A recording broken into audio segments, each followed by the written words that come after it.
Welcome sa aking munting kusina! I'm Noemi Faustino. Happy cooking!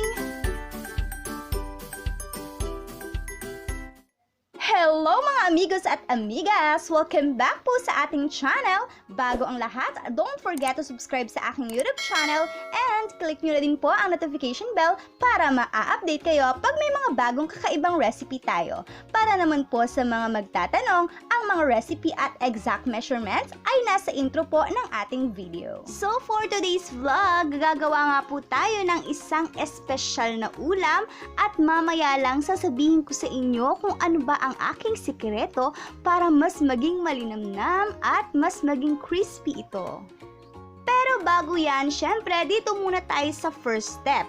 Kung nakita nyo kanina, naglagay ako ng 1 cup warm water, 1 tablespoon rock salt, 1 tablespoon ground black pepper, and hinalo-halo ko lang ito para ma-dissolve yung ating rock salt, and nag-add lang ako ng 1 liter na water. Hindi na siya warm, okay lang kahit tap water lang. And nag-add din tayo ng 2 bay leaves or dahon ng laurel, 2 tablespoons soy sauce, and 4 cloves of garlic. Haluin lang mabuti at pwede na nating ilagay ang ating mga chicken.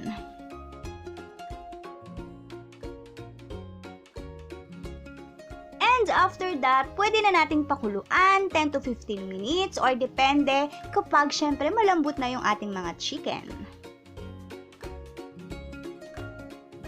At habang naghihintay tayo na kumulo ang ating manok, gawin na muna natin ang ating special gravy. Sa isang pan, naglagay lang ako ng 3 tablespoon soy sauce or toyo at hinalo-halo ko lang ito at pinainit ko muna. Pag mainit na yung ating soy sauce, add a slurry mixture. Ito po yung 1 and a half cup water plus 2 tablespoon all-purpose flour. Pag mix nyo lang po yun, haluin mabuti at iyon, ibuhos na natin sa ating soy sauce. Haluing mabuti at pakuluin.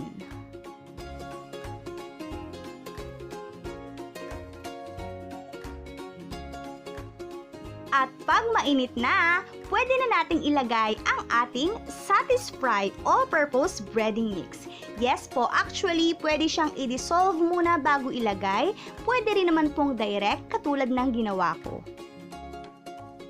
Mga 1 tablespoon yung nilagay ko, and take note, hindi na kailangan lagyan ng salt and pepper itong ating gravy dahil dito sa ating Satisfry all-purpose breading mix, nandito na yung ating hinahanap-hanap na lasa, malinamnam at tamang alat.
restaurant style, fried chicken at samahan pa ng espesyal at masarap na gravy. And I'm sure na magugustuhan to ng inyong buong pamilya, lalo na ng inyong mga chikiting kasi kakaiba yung lasa ng bread and mix niya, no?